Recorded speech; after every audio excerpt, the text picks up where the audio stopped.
Bueno, yo voy a leer mi exposición que tiene que ver con las operatorias contrahegemónicas en el Teatro de Buenos Aires. Como lo ha señalado el teórico alemán recientemente fallecido, Hans Thies Lehmann, en su indagación sobre el teatro postdramático, la identificación entre teatro y drama es tan sólida que hasta el día de hoy un número importantísimo de espectadores teatrales los concibe como prácticas equivalentes. Esta asociación ha funcionado como una idea normativa latente que permite explicar el estatuto hegemónico que ha tenido el teatro dramático a lo largo de la historia. De hecho, estudiosos como Sondi remontan el origen del drama al momento en que tuvo lugar el giro antropocéntrico, temporalidad lo suficientemente extensa como para hacer de él, del drama, ¿no?, una tradición. Concluye Sondi que el drama moderno surge en el Renacimiento, cuando las personas, al desintegrarse la cosmovisión medieval, toman conciencia de sí mismas y determinan que la materia de las obras en las cuales quieren verse reflejadas debe reproducir la existencia de los vínculos interpersonales en el terreno lingüístico del diálogo. Históricamente, el drama ha sido valorado como una estructura que introduce un orden lógico en la profusión y el caos del ser, y por eso mismo como un garante de reaseguro. Si su función es contenedora en la medida en que avala un orden del mundo, que en su correlato textual obedece a los principios de inicio, nudo y desenlace, al despliegue de una historia que resuelve su lógica en la dramaturgia del conflicto y la forma dialogada, esto contribuye a explicar que se haya constituido en un modo canónico de enunciación teatral. Jean-Pierre Sarrazac, por su parte, encuentra que las bases del drama de la modernidad, y esta apelación es extensiva al drama contemporáneo, han sido planteadas en 1880, momento de ruptura en el cual se inicia la empresa de deconstrucción del modelo aristotélico. El drama en ese momento histórico niega a nivel del contenido lo que por fidelidad a la tradición se impone seguir expresando desde la forma, esto es, la vigencia de los vínculos humanos. La crisis del drama sobreviene con respuesta a las nuevas relaciones que comienza a establecer el individuo con el mundo y con la sociedad. Esta nueva relación asume la forma de la separación. Sarrazac sostiene, ¿no?, que el hombre del siglo XX, el hombre psicológico, económico, moral, metafísico, es un hombre masificado, pero sobre todo es un hombre separado. Separado de los otros, separado del cuerpo social, de Dios, de sí mismo, escindido, estallado, hecho piezas. Entonces, sometida a y separado, como también van a ser los personajes de Ibsen o de Chekhov, de su propio presente. Entonces, sometida a la presión, a la invasión de nuevos contenidos, de nuevos temas, que giran más o menos, dice Sarrazac, en torno de esta separación psicológica, moral, social, metafísica del individuo con el mundo, la forma dramática, la tradición aristotélico-hegeliana de un conflicto interpersonal que se resuelve a través de una catástrofe, comienza a fracturarse por todas partes. Este proceso paulatino de descomposición de la forma dramática que ha venido experimentando un número considerable de escrituras escénicas, asumirá desde el giro performativo dado por las artes en los años 60 formas más radicales que diseñarán una cartografía heterogénea de la diversidad. El teatro experimentará transformaciones sustanciales que afectarán su ontología y sus principios constructivos. La teatralidad será experimentada como una categoría expandida que trasciende los límites del teatro para pasar a verificarse en manifestaciones artísticas como la performance, la intervención urbana, la instalación, el videoarte o la fotografía, entre otras. Aunque resulte paradójico, el teatro contemporáneo encontrará su especificidad en la disolución de las fronteras entre los géneros. De allí que su conformación se materialice en la interdisciplinaridad artística. Por lo demás, el teatro que se sustancia por fuera de la lógica hegemónica del drama hará de la inserción de lo real en el entramado ficcional un posicionamiento estético e ideológico, que obedece en buena medida al ideal utópico de la presencia radicalizada, gesto que ingresaría en lo que Marco de Marinis definió en términos de teatro de presentación como lo opuesto al de representación, donde la remisión a sí mismo, la autorreferencialidad y autosignificancia prevalecen por sobre la remisión a otro distinto de sí. Se trata de realizaciones escénicas que pasan a incorporar las nuevas tecnologías, en tanto este vínculo habilita la posibilidad de configuraciones alternativas para el hecho teatral. La irrupción de la tecnología digital en la escena problematiza varios fenómenos. En primera instancia, cuestiona la presencia del actor, dado que su función admitirá ser ejercida por modelos virtuales. Otro postulado tradicional que sigue siendo objeto de debate es el de la necesidad de comparecencia física real entre emisores y destinatarios como condición insoslayable para la sustanciación del hecho escénico. Todos sabemos que la irrupción de la pandemia del COVID-19 habilitó nuevas modalidades. Los artistas imposibilitados de presentarse en un espacio de comunión con los espectadores por las restricciones conocidas, apostaron a compartir, si ya no el lugar, una porción de tiempo común al elegir la transmisión en directo de sus espectáculos vía streaming.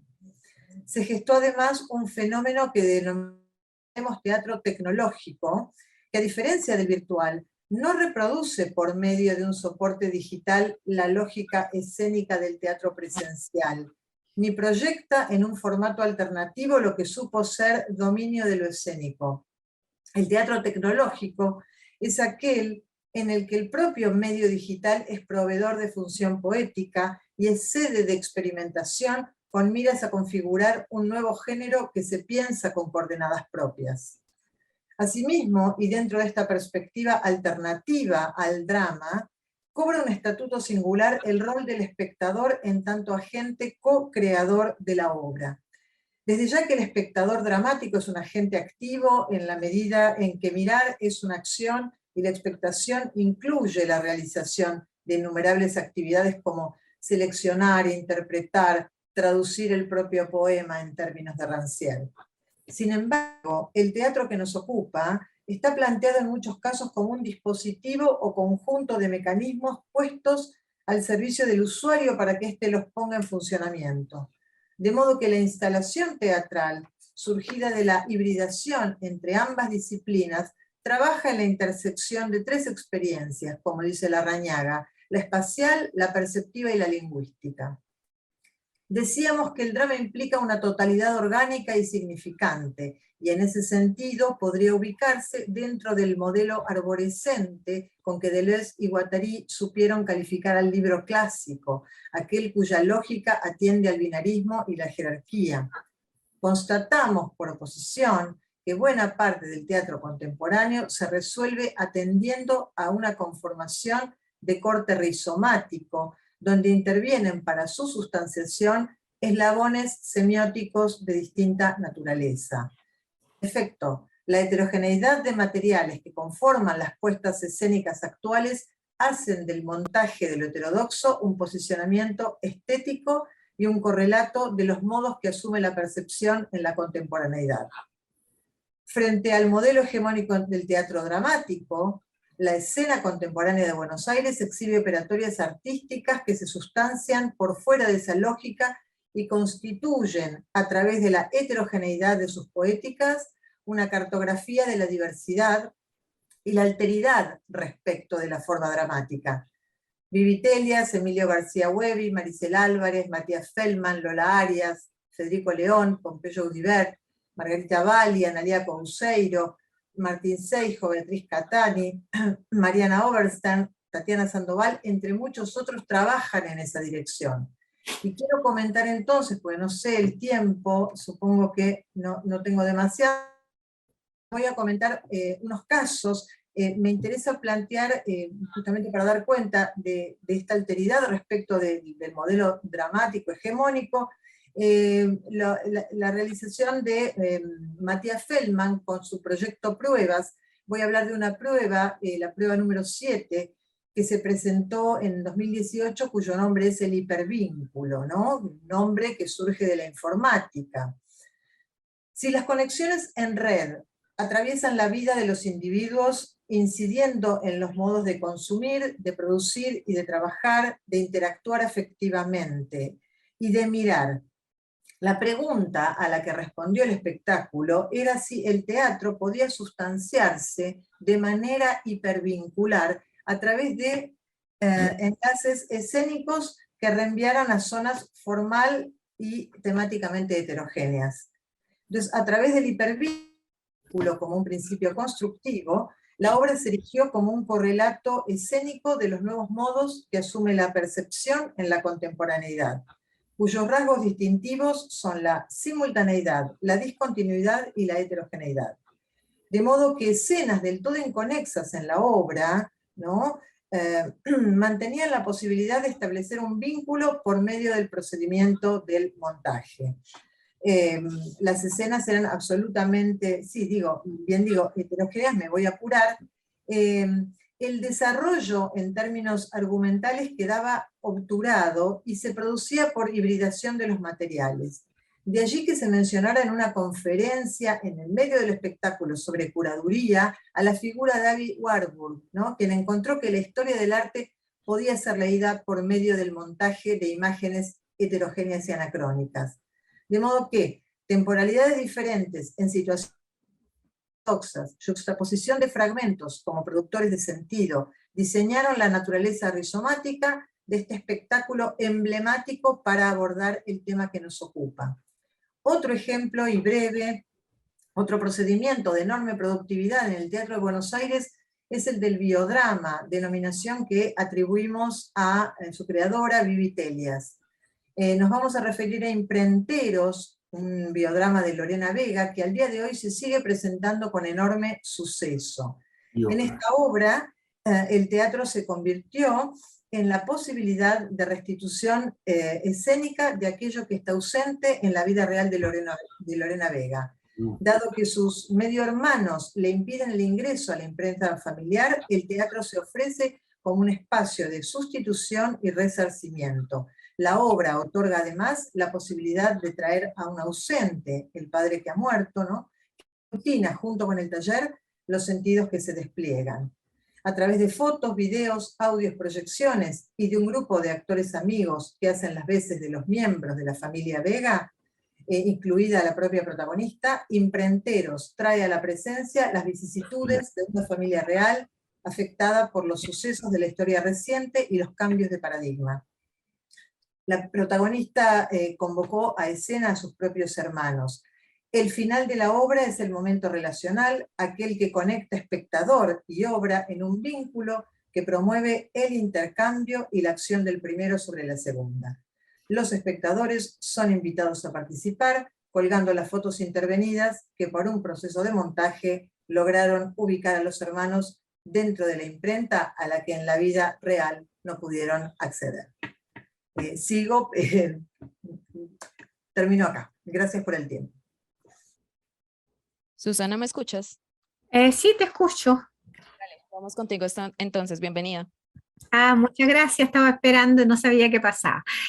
Bueno, quiero saludarlos a todos, quiero dar las gracias, digamos, es la oportunidad que me brindan los organizadores de este congreso para poder compartir algunos hitos fundamentales en la creación teatral performativa de Alberto Curapel, que a mi parecer podemos analizar ampliamente bajo la óptica de la diversidad, ya que toda su producción escénica desde hace más de 50 años expone y desarrolla lo variado, lo múltiple, lo dispar o diferente, exponiendo y manteniendo su visión de exiliado político, de migrante y de nómade. Alberto Curapel es un dramaturgo que posee más de 40 obras publicadas hasta la fecha. Es también director de teatro, actor, performer, poeta y cantautor. Es un artista, por lo tanto, transdisciplinario, quien fundó y dirigió desde 1981 la Compañía de Sarexilio, primera compañía latinoamericana intercultural de teatro performance de Canadá. Y con esta, desde los márgenes culturales, elaboró una creación que se caracteriza por develar en escena la diversidad cultural y de lenguaje, la hibridez, la transculturación contemporánea, componentes que transitan y caracterizan sus obras. Curapel, partiendo de la memoria individual y exiliada, crea obras mestizas, pluridisciplinarias, abiertas y rizomáticas que innovaron la expresión escénica latinoamericana, siendo uno de los precursores de la moderna inclusión de las nuevas tecnologías audiovisuales y de comunicación en el teatro. Curapel instala dentro de la realidad escénica la diversidad de temas y de lenguaje, proponiendo una poética radical, disruptiva, estética que nace desde la vulnerabilidad y está enraizada en los conceptos de teatro de exilio, de memoria social, colectiva e histórica. Y él afirma, por ejemplo, que, cito, el contenido y la interpretación de los signos cambia a través de la historia. La Compañía de Artes Exilio trabaja con la realidad de la memoria y con la estética de la insatisfacción. Curapel, 1987. Voy a tratar de compartir pantalla para, ¿cómo se llama?, incorporar elementos de ¿cómo se llama? No sé si estoy compartiendo pantalla. ¿Está todo bien o no? Parece que no, ¿no? No. Lo que quisiera yo poder aquí, quiero, a ver, porque esto no compartir dice aquí, espérenme, porque quería mostrar unas fotos, pero no sé si será posible, si no las dejamos. ¿Van ahí? ¿Aparecen? Y ahí ya estás compartiendo pantalla. Ya, entonces vamos a ver si ahora puedo. ¿Ahí? ¿Aparece la foto? Sí, las estamos viendo. ¿La están viendo ya? Entonces, sigo. Dice, la obra de Curapel está ciertamente condicionada por su exilio político, con la necesidad de expresarse artísticamente en un contexto cultural multicultural, como era Canadá en ese momento, para comunicar lo que había ocurrido en Chile y que luego seguiría sucediendo durante décadas en América Latina. Las consecuencias de las dictaduras, el desastre social, político, económico resultante, los desaparecidos políticos, los ejecutados, los torturados y los exiliados. Son los dolores sociales, la otredad espectacular y no el exotismo o el folclore o los patrones comerciales los temas fundamentales que Curapel transmite a sus audiencias. Y eso lo aleja lógicamente del centro cultural o del mainstream y sitúa su creación en los márgenes, bordes u orillas culturales. Podemos recordar y aplicar quizás aquí la reflexión de Spivak, quien postula que para encontrar el camino, lo más importante es localizar un espacio desde donde el subalterno puede hablar. Y ese espacio, ese sendero para Curapel, exiliado, migrante, fue y es el teatro performance. Por ello funda en Montreal una compañía multiétnica y aplica en el trabajo su enfoque personal de performance, lo que da origen a una expresión artística compleja, híbrida, transmedial, transdisciplinaria que él denomina teatro performance, en la cual reúne como signo de la espectacularidad un sistema de códigos, lenguajes y medios disímiles, incorporando junto a la actuación el canto, la danza, el video, la fotografía, el cine, utilizando instalaciones en lugar de escenografía, recuperando además lugares no tradicionales, como galerías de arte, cafeterías, basurales, etc., con un enfoque personal que nace desde su identidad latinoamericana, que acoge y devela identidades subterráneas múltiples, exponiendo retazos de una memoria histórica, colectiva e individual, asumiendo el margen, la visión de minoría para crear un teatro de exilio y no en exilio. En el primer manifiesto de la Compañía de Artes Exilio afirma: fabricar actividades culturales en exilio no significa en absoluto hacer un arte de exilio. Curapel articula el nomadismo a toda la construcción de sus obras.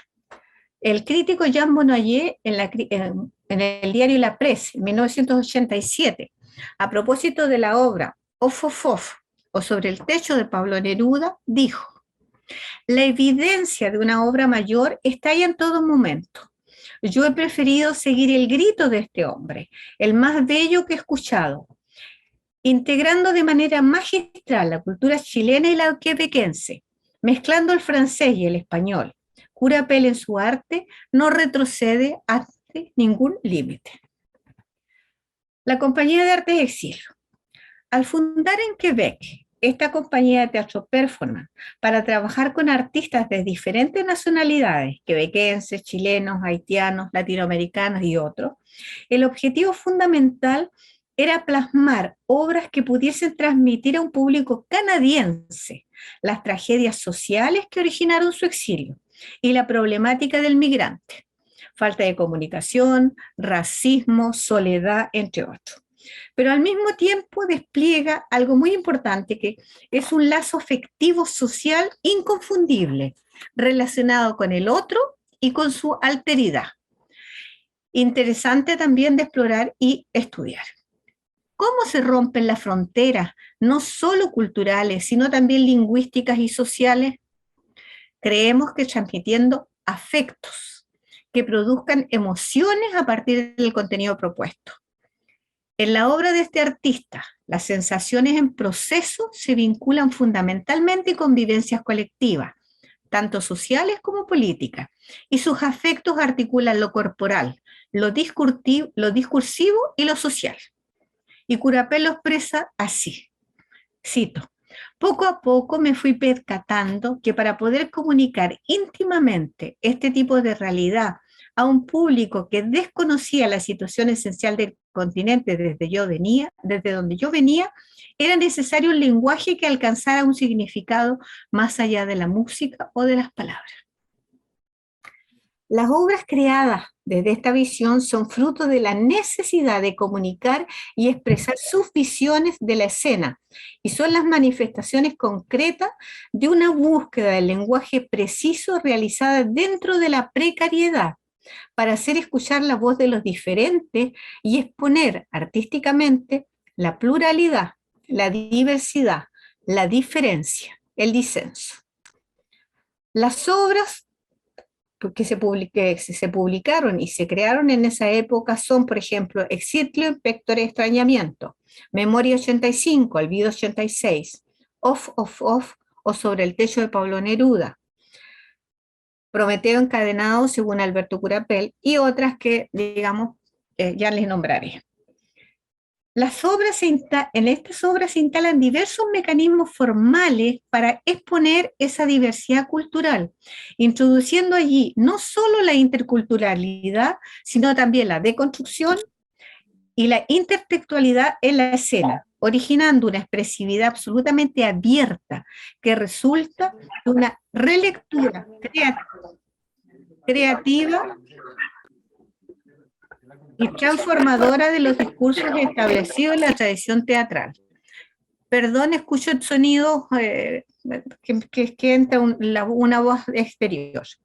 Por ejemplo, todas las obras concebidas son bilingües, pues ese es el procedimiento lingüístico que el autor incorpora para comunicarse de manera total con una audiencia cuya lengua materna difiere de la de los actores. Se instala así una hibridez lingüística, español-francés o español-inglés, lo que se constituye como un mecanismo sensible para que ese público, al escuchar el mensaje en su lengua, comprenda, pero experimente al mismo tiempo el extrañamiento frente a un idioma que solo puede percibir como sonoridad, como canto o música, con sonidos que le encantan o seducen, pero que no le dan información. La comunicación total en las obras se realiza sin tomar el texto o la palabra como elemento predominante. Se completa con los medios audiovisuales, secuencias de cine, de video, diapositivas, creadas en su mayoría a partir de material desechado, reciclado o bien inspirado. Pues al interactuar con los actores performers en escena, armonizan y entregan al espectador lo distante, lo distinto, la memoria, la historicidad. Junto a estos procedimientos formales aparece como resultante también la fragmentación en escena. No son historias lineales, son procesos, acciones que los actores performan, presentan y representan.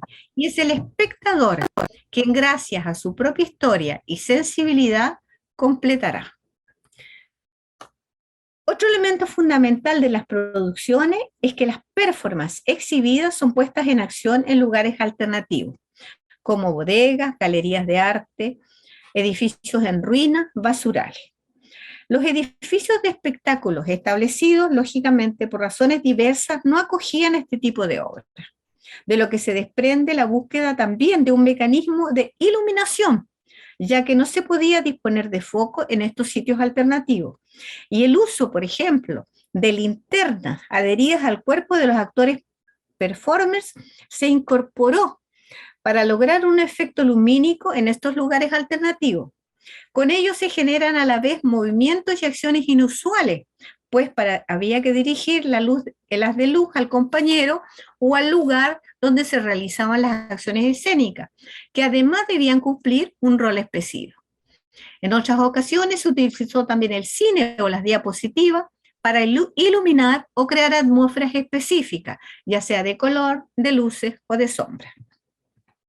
Las performances de Curapel exponen e inscriben el cuerpo de los performers como objeto emisor de sentido no subordinado al lenguaje, ámbito desde donde la experiencia alza el vuelo, adquiere significación y se disemina.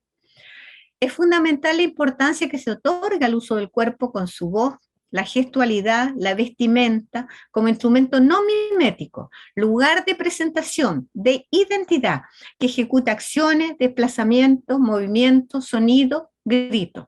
Cuerpo que manifiesta, expresa y expone, pero que también recibe el impacto del entorno, como proyecciones de diapositivas, de cine, video, pinturas, realizando el vínculo entre presentación y representación, entre realidad y ficción, entre rito y juego. En este sentido, el estudio del profesor Alfonso de Toro señala: todas las performances de Curapel se caracterizan por tener una estructura híbrida y por ocurrir en lugares heterotópicos como su resultado de la situación y de una multiplicidad de mediaciones que fluctúan entre elementos fuertemente artísticos, autobiográficos y puramente mediáticos performativos. En una estructura corporal se reúnen texto, imagen, actor, productor, dramaturgo y performer, sobre cuya base Curapel despliega procesos de diferencia y alteridad. Eso lo dice el profesor de Toro en el año 2009. A modo de conclusión, esta breve reseña de la obra de Alberto Curapel desde la mirada de la diversidad me ha permitido señalarles a ustedes algunos elementos fundamentales de esta hibridez escénica, considerada posmoderna, con sentidos y perspectivas escénicas heterogéneas, que ha sido objeto de múltiples estudios. Fundamental en ello es la confluencia de los medios audiovisuales con vestigios de identidades múltiples, también huellas de nuestro pasado indígena, incrustadas, proyectadas en el cuerpo de los performers o en telones de sábanas o tela, no como un elemento de simple juxtaposición, sino en interdependencia, lo que entrega elementos de quiebre, de ruptura y una fusión que da origen al cosmos espectacular que se ofrece al espectador. Por otra parte, si consideramos autores del llamado giro afectivo de las humanidades y de las ciencias sociales, como por ejemplo Clark Colebrook, podríamos afirmar también que la transdisciplinaridad e hibridez así desarrolladas por Curapel configuran una creación trascendente que se caracteriza también por la exposición de los afectos y las emociones de los procesos sociales y culturales, los que transitan y caracterizan sus obras. Colebrook dice: el arte bien puede tener significados o mensajes, pero lo que lo hace arte no es su contenido, sino sus afectos, la fuerza sensible o el estilo a través del cual produce sentido. Si nos referimos también a los conceptos de Deleuze-Guattari que nos guían a apreciar los afectos, las fuerzas sensibles del contenido, comprenderemos la amplitud de la mirada transformadora que este autor traspasa las experiencias de la realidad social y las interpretaciones que les otorga en escena. Podemos concluir también que la creación escénica de Alberto Curapel y desde sus dispositivos discursivos escénicos instaladas en el teatro rompe con las hegemonías e instala una poética transdisciplinaria, nomádica, cartográfica, transmedial, mnemónica que habita las grietas culturales y temporales de la escena contemporánea. Su obra exterioriza y continúa renovando a través del teatro performance la transculturación contemporánea, exponiendo los nuevos paradigmas que componen hoy las artes de la representación. Bueno, muchas gracias por haberme escuchado. Eso sería, digamos, mi presentación hoy día. Muchas gracias. Gracias. ¿Puedes dejar de compartir la presentación, por favor, Susana? Sí, voy a intentarlo. Vale. Ya, ahí está, perfecto. Muy bien, gracias. Muchas gracias. Bueno, vamos a seguir con Andrés Felipe Marulanda. Esta exposición la tenemos presencial. Gracias. Bueno, buenos días. Qué alegría verles en este mismo espacio. Estoy muy contento de estar aquí, la tierra de mis amores. Manizales querida. Bueno, nada, les voy a compartir un proceso de investigación-creación. Les voy a compartir un viaje que hemos tenido, en el cual andamos todavía a la deriva, y esa es nuestra apuesta. Entonces, esta charla se denomina El Eterno Banquete, que hace parte como de todo el proceso, y comenzamos pues con unas líneas específicas hacia la dramaturgia liminal, que pues es uno de los puntos que nos interesa tratar en este momento. Habitar la ciudad doblegando el diagnóstico clínico capitalista otorgado a sus huéspedes. Rechazo experiencial a los patrones determinantes de lo posible o no, lo valioso o no, lo humano o no. Esta postura pretende la relación no pretenciosa con dos lugares conceptuales que se gestan en los apartados de Gilles Deleuze y Félix Guattari frente al rizoma y al esquizoanálisis. Ya lo hemos visto en las ponencias de las compañeras, aquí abordados como dos posibles categorías de una estética posmoderna que conflictúa las relaciones procesuales de las prácticas artísticas actuales, problematizando los dispositivos de lectura de la realidad y sus modos operacionales heterogéneos, jerárquicos,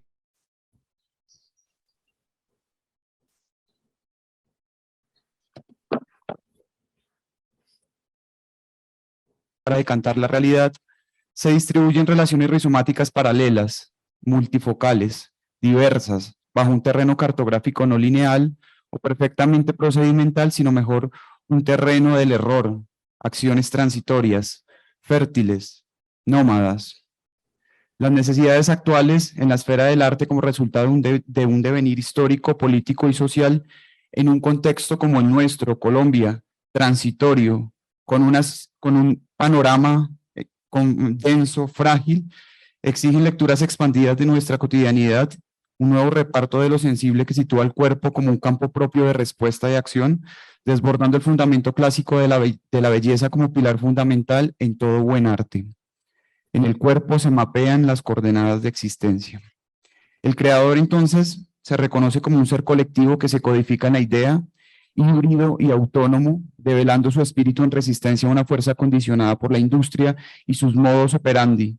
El artesano de nuestro tiempo construye escapes propios de emancipación. Entonces, podemos comenzar con la primera imagen. Bueno, esto hace parte del proceso de dramaturgias liminales, y contarles un poquito en qué momento estábamos.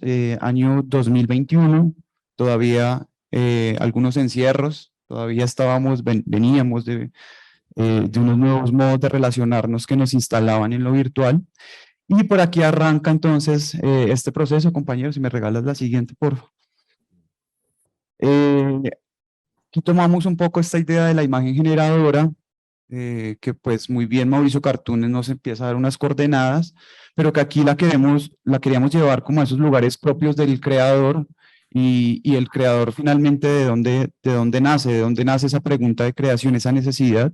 Entonces aparecen aquí estas primeras imágenes. Esto es la localidad de Kennedy, barrio Bosa, en Bogotá.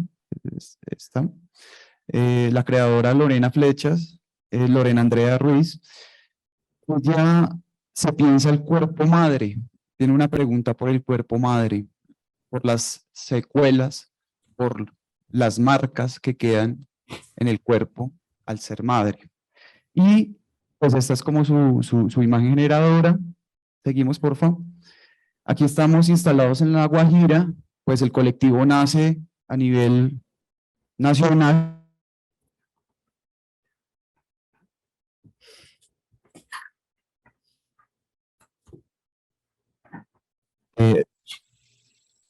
Del colectivo.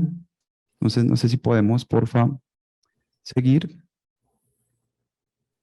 Aquí tenemos a Julieta, otra compañera que se piensa el cómo nos ven, cómo queremos ser siempre mirados por la sociedad, cómo queremos ser observados y cómo de alguna manera estamos siempre construyendo una imagen afuera, de la afuera. Es una primera imagen, les repito, es un primer momento de la investigación, por favor. Aquí hay unos dilemas sobre el cuerpo.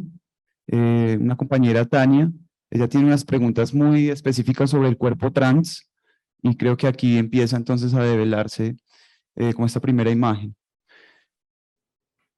Aquí tenemos a la compañera Natalie. Ella se piensa, o si lo queremos, la afecta ese cuerpo violentado desde lo simbólico, todo lo que tiene que ver con las violencias de género, y entonces aquí es como un primer punto de partida de la imagen generadora de la compañera. Seguimos, por favor. Aquí nos situamos en las manos de la madre de un compañero llamado Camilo Andrés Piñeros, que está situado en Gachetá, en Guayatá, perdón, Guayatá. Y pues ahí también hay unas prácticas con lo que implica el lugar cotidiano, todo lo que implica los viajes y pues el elemento como tal, el tejer, la acción del tejer. Seguimos, porfa. Voy a como hacer un poquito más ágil. Esta fue como mi imagen. Aquí hay unas imágenes generadoras de los compañeros. Porfa, podemos seguir. Y finalmente, pues esto nos llevó a un segundo momento. Seguimos. Que se denominó el esperpento social. Ahí nos detenemos un momentico, porfa. Podemos subir. El esperpento social es que estas imágenes, estas temáticas ya empezaban a ponerse en diálogo en un mismo espacio.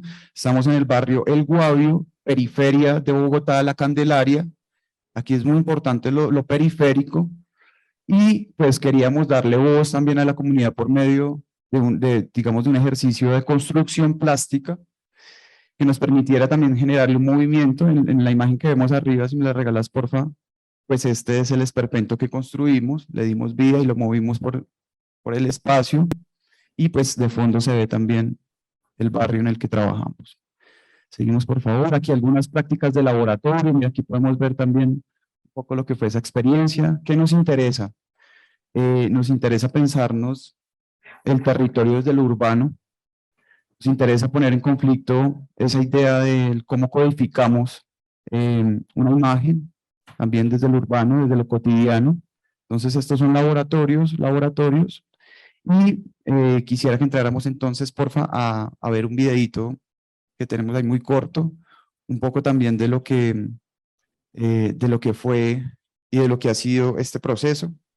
Y quisiera, pues, mientras ahí nos regalan el video, pues, regalarles una frase que me parece muy, muy severa para este encuentro y es, abro comillas, la realidad no es así, la realidad está así y está así porque, no porque ella quiera, ninguna realidad es dueña de sí misma, esta realidad está así porque estando así sirve a determinados intereses del poder.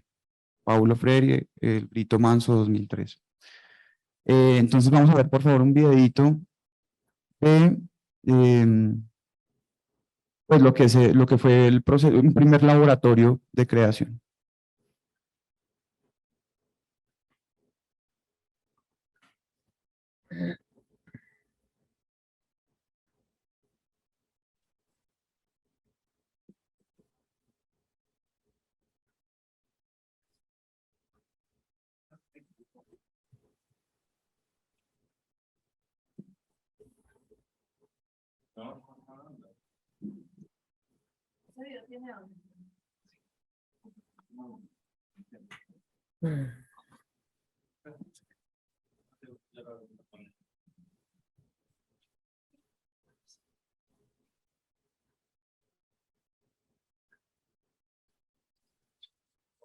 Lo podemos dejar y sí, dejémoslo, tranquilo.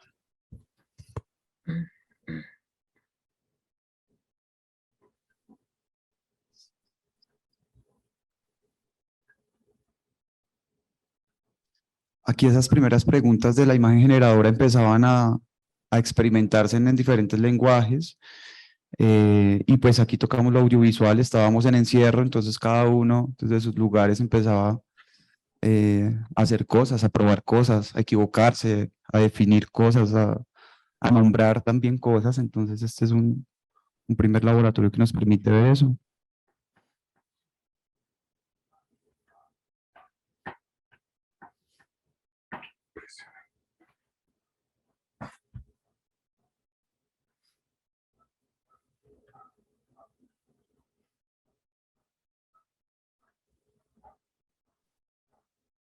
En el equipo nos acompañan coreógrafos, actores,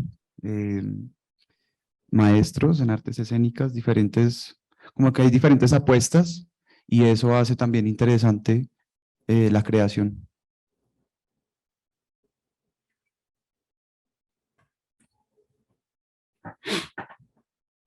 Quisiera contarles un poco los temas a nivel general y como temas universales, pero situados, abordemos aspectos invisibilizados de la sociedad que pretendemos expandir desde la reflexión y la crítica activa frente a las problemáticas como el abandono estatal en las periferias del país, la explotación de los recursos ambientales por la industria privada, la corrupción en los programas de alimentación escolar en los pueblos, corregimientos y veredas del territorio nacional, la memoria, la persecución y el asesinato a líderes sociales, excombatientes e integrantes de comunidades indígenas, el abuso sexual a mujeres, la desaparición forzada y las violencias de género. ¿Cómo trabajamos nosotros? Ponemos sobre la mesa un tema y cada creador dirige uno de esos temas, se encarga de proponer las coordenadas y pues todos vamos allá a vivir con ese mapa que nos propone.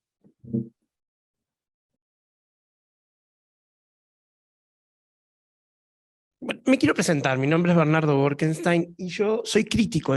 Tengo acá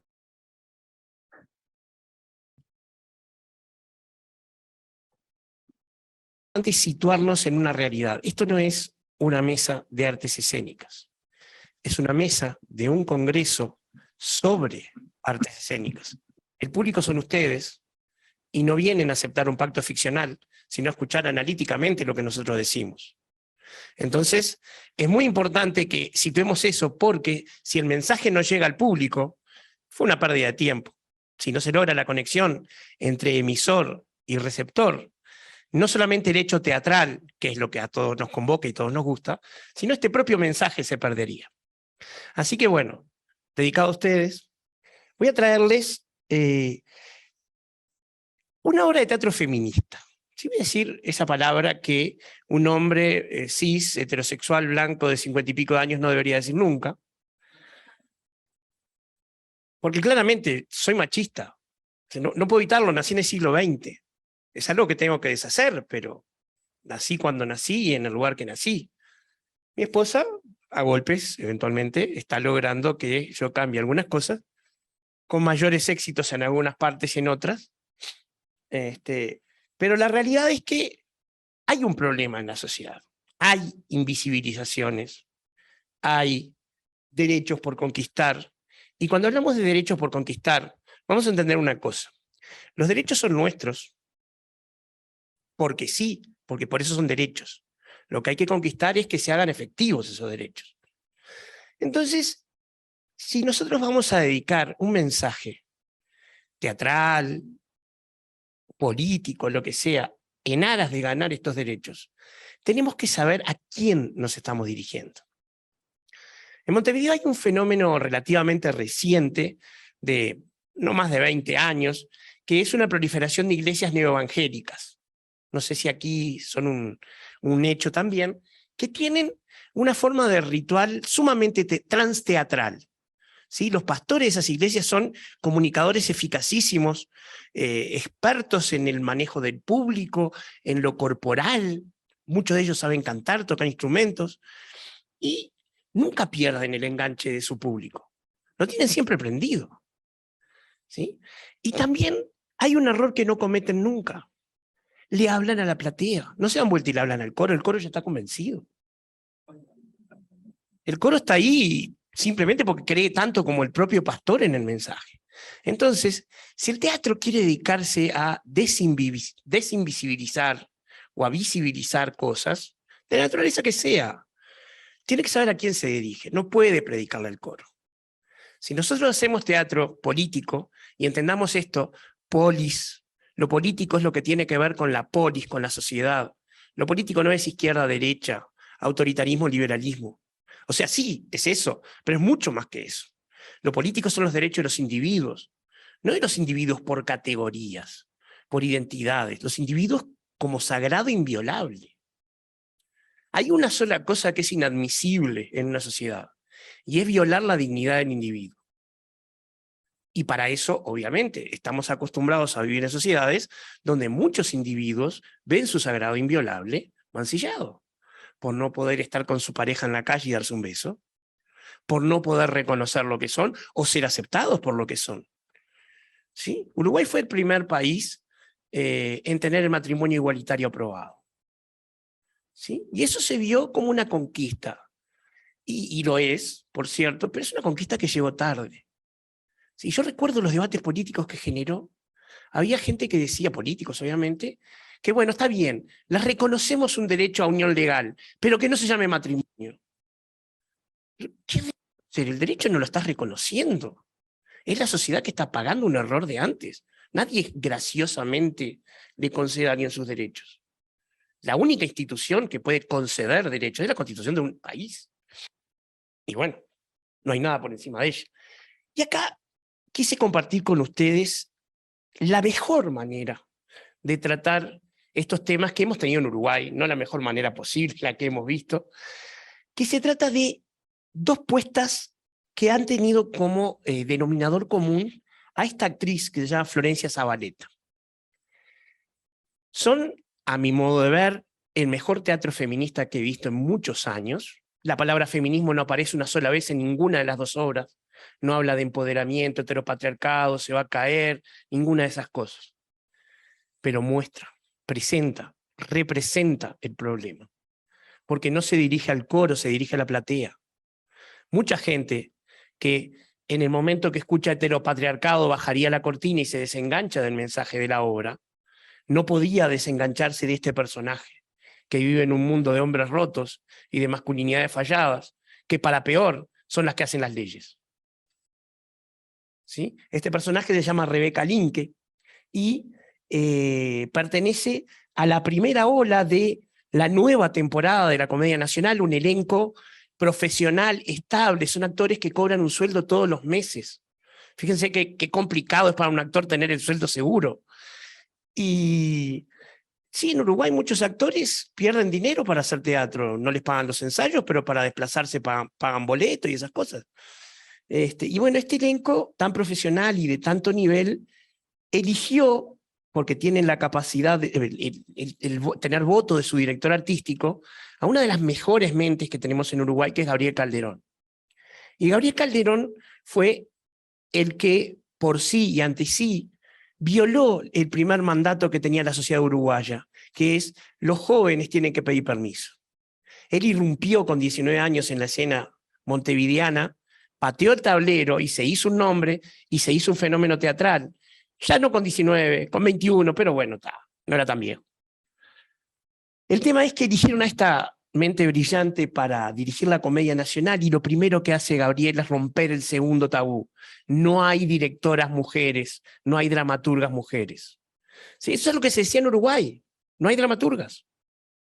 Por supuesto que había, nadie les daba la oportunidad de estrenar. Tenemos a Marianela Morena, tenemos a Mariana Perkovich, tenemos muchas dramaturgas y muy buenas, pero si no tenían la capacidad de autogestión de esas dos que nombré, quedaban silenciadas. Y Gabriel Calderón opta por dos mujeres jóvenes y les da dos desafíos diferentes. Con este elenco brillante, con mucho dinero para tener vestuario, recursos técnicos, escenografía, y a una, que es Leonor Courtoisí, que es de donde sale esta imagen, le propone una escritora uruguaya fallecida, Armonía Somers, y que trabaje sobre su novela La mujer desnuda. La otra apuesta es un director hombre, joven, pero un texto de una dramaturga chilena que se llama Carla Zúñiga, que va a estar en este festival y que me encantaría conocerla, si alguien la conoce, que sepa que tiene un admirador en Uruguay. Y ambas puestas fueron realizadas con poéticas completamente diferentes, pero sobre un tema en común. ¿Qué pasa cuando una mujer no encaja en las leyes hechas por los hombres para el éxito o el fracaso? ¿Qué solución queda? ¿Sí? Y bueno, lo hacen de la mejor manera para lograr que la audiencia no se desenganche. Cuentan una historia.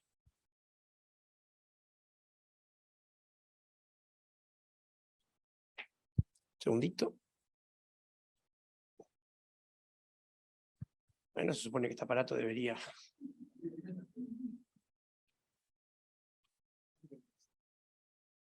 No, debería... Ahí. Bueno, estas son las dos obras. Cambiaron incluso la forma de presentación. La trágica agonía de un pájaro azul es la obra de Carla Zúñiga, mientras que Estudio para la mujer desnuda es la obra escrita y dirigida por Leonor Courtoisí, ¿sí? Que es una dramaturga joven uruguaya. Una escritora muy original, tiene novelas, poesías también.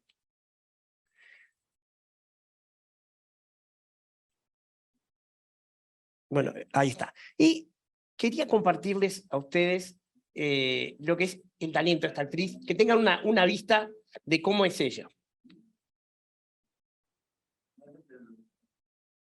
¿De qué?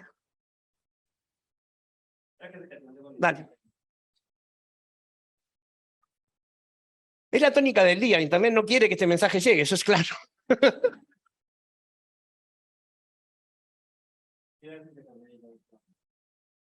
Ahí está. Ay, no tiene sonido.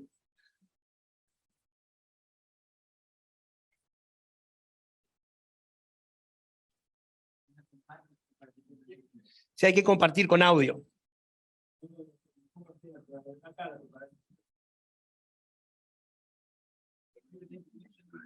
Bueno, sepan disculpar, estamos apenas en el siglo XXI, estas cosas son muy nuevas.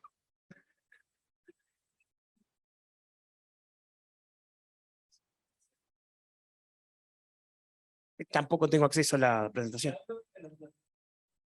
Si podría, bueno, entonces, como les decía, tenemos... A ver. Hola a todos y a todas, mi nombre es Florencia Zabaleta y quiero hacer un pequeño aporte a esta ponencia.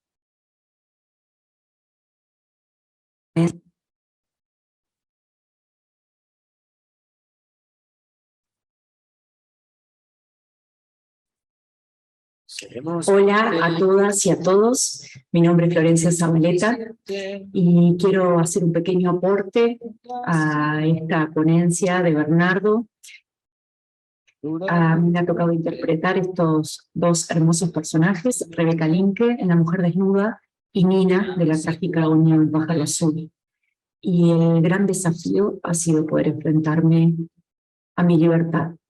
Ambos personajes buscan algo tan complejo y tan simple como la libertad.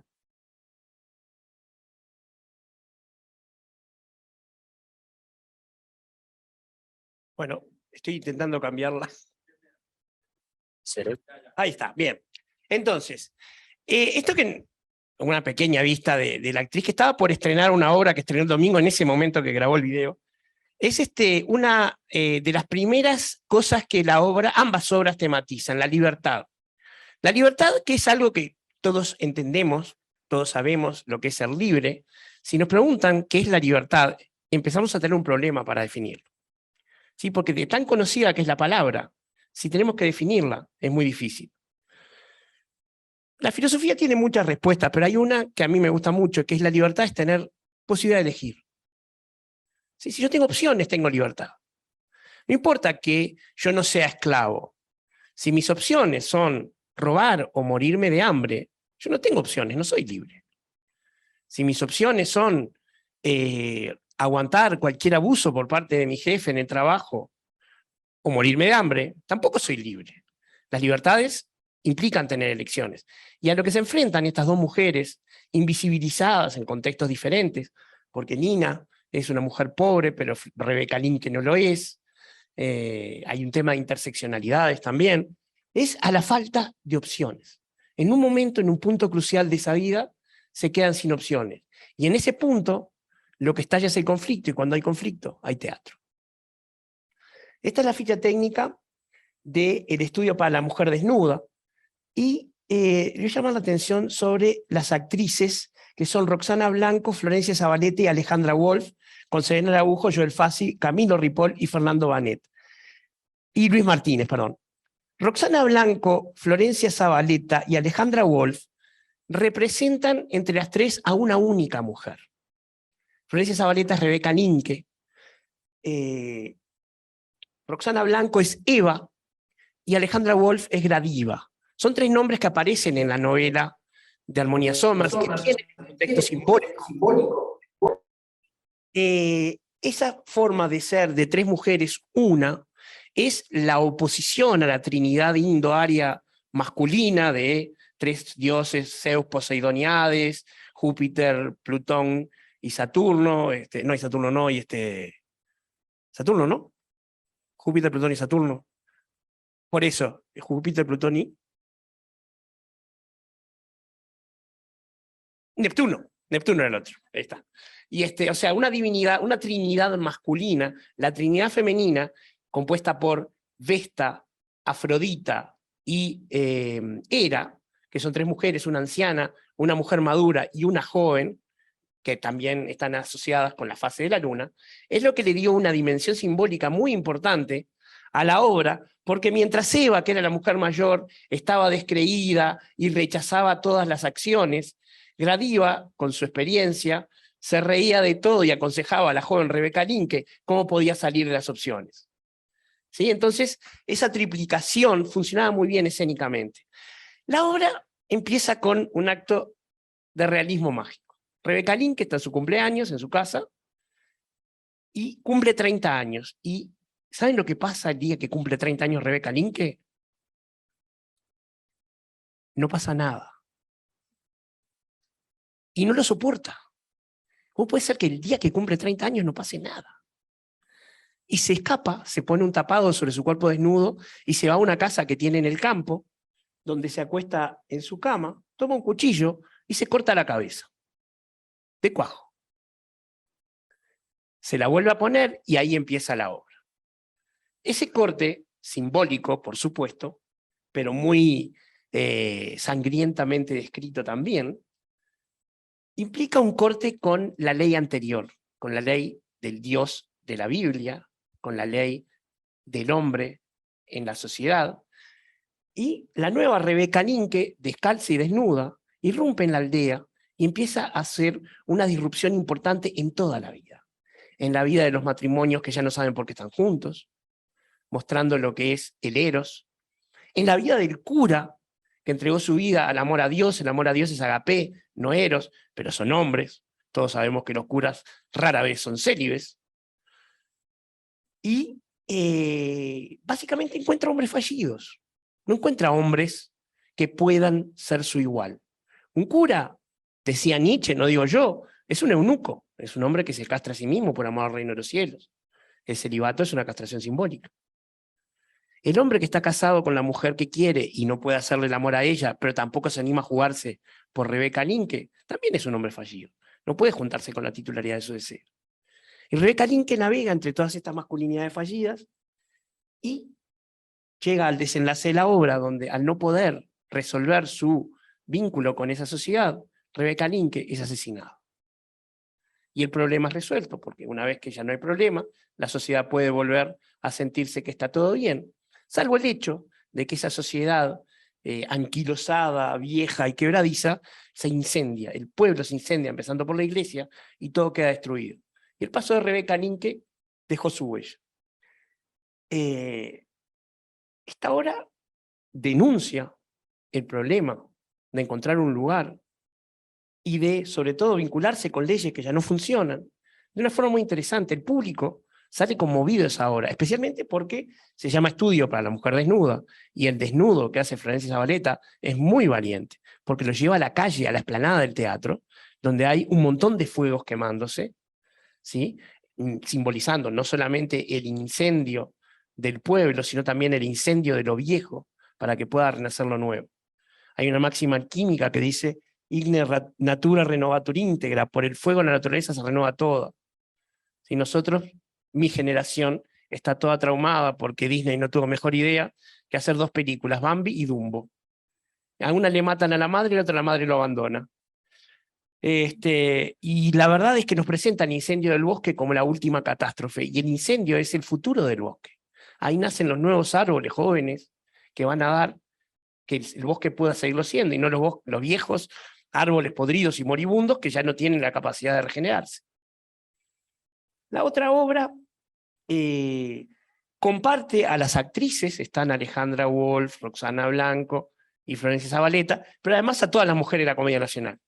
Domingo Milesi, que fue el director de esta obra, se llevó a todas las mujeres del elenco, menos a una que estaba con el director artístico en una obra diferente de la que va a hablar la conferencia de María Esther el viernes. Y esta obra es increíble, increíble. Nina es una pobre chica que sabemos que el día que empieza la obra, empieza desde la platea, decidió suicidarse. Quiere morir. ¿Sí? Nos vamos enterando a medida que se desarrolla la obra que perdió su trabajo. Lo perdió porque se puso a llorar y se hizo pichí en escena. Y aparentemente no está mal una de las dos cosas, pero las dos al mismo tiempo es demasiado para el supermercado donde ella trabajaba y la despidieron. Y después nos enteramos que, mediante la metáfora del pájaro azul, que muy fuertemente es asesinado por ella en escena también, no un pájaro de verdad, por favor, es una metáfora de su hija muerta, una hija que murió por una afección cardíaca, le falla el corazón, algo muy simbólico también. Nos enteramos que falló como madre. Tenemos a la madre presente que podemos ver que está fallando como hija en tiempo real. Y nada que lo pueda atar a la vida a Nina está funcionando. ¿Qué nos puede atar a la vida? La pulsión erótica. Si no, la pulsión tanática nos lleva hacia la muerte. Son las dos pulsiones entre las que luchamos. Y se va enfrentando con distintos personajes que la van haciendo dudar un segundo, a ver si me quedo o me voy, mientras va preparando el traje del pájaro azul con el que irá hacia la última escena.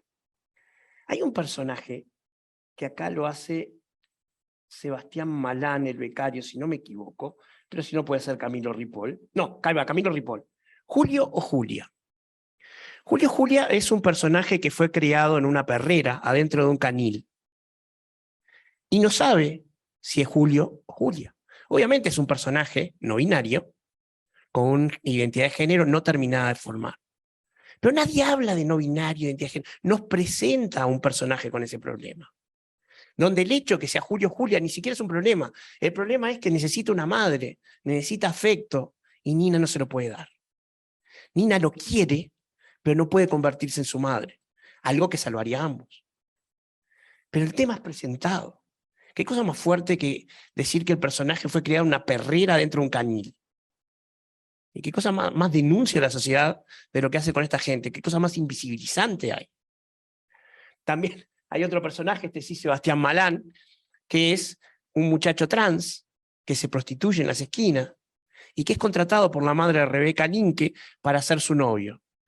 Por lo cual le pagan para vestirse de hombre, interpretar a un hombre cis, cosa que no puede porque no le sale, y no lo desea realmente. Entonces le paga para eso, y nuevamente Rebeca Linke no puede, Nina no puede encontrar una salida. Y así va terminando todo hacia que los enfrentamientos de Rebeca Linke con el mandato exterior, ser madre, que pase algo extraordinario el día que cumplo 30 años, ser hija, ser mujer, ser exitosa en el trabajo, el ser y el deber ser van fracasando, porque esos mandatos no tienen nada que ver con ellas, son lo que vino de afuera. ¿Sí? Es la ley que está impuesta por una sociedad claramente legislada por hombres, y también es la ley de una sociedad que te dice tenés que tener éxito, pero no aclara lo que es el éxito. Entonces nadie puede tener éxito si primero no sabe qué es. Nina se considera fea, no tiene trabajo, fracasa como hija, como madre, como mujer. Rebeca Linke no soporta ese nihil, esa nada cósmica que le afecta el día que cumple 30 años, y corta con el pasado para enfrentarse a la aldea cercana. Entonces, ambas mujeres se encuentran con este problema de la masculinidad rota, ¿sí? Que además estará rota, pero es la ley, y se quiebran. Y en el momento que se quiebran, toman dos caminos absolutamente distintos. Rebeca Linke toma un revólver, un cuchillo, y Nina toma un revólver. Pero Nina el revólver lo dirige hacia sí misma, y Rebeca Linke el cuchillo lo dirige hacia afuera. ¿Sí? Ambas tuvieron en el último momento el último resquicio de la libertad que puede tener el ser humano, que es: odio mis circunstancias, no tengo nada para hacer acá, pero puedo no querer, puedo estar en disidencia. No querer es el último movimiento libre de nuestro espíritu, y es lo que hace que el ser humano sea intrínsecamente libre. Así sea esclavo, el ser humano puede no querer lo que le está pasando. No es mucho, pero es algo. El tema es que esta libertad, esa última, no la puede sacar nadie, y eso nos hace humanos, y eso es lo que es ser humano, pero también es lo que es el teatro, el último movimiento libre del espíritu. Si esto fracasa, el público rechaza la obra. Y lo peor que puede pasar no es que el público se enoje, eso es algo bueno, es que el público no sienta nada, que no pase nada en el teatro. ¿Sí? Y eso es lo que pasa cuando el teatro le predica al coro. Muchísimas gracias.